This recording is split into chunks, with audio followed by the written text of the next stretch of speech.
I heard him come down the road. Sounded like it stalled. And then he tried to start it again. But what happened was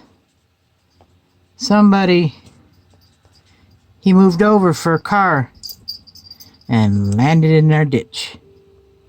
So he came up, walked up the road here, or up the driveway, knocked on the door, and Duke just took him somewhere so he can get help to pull it out. Okay.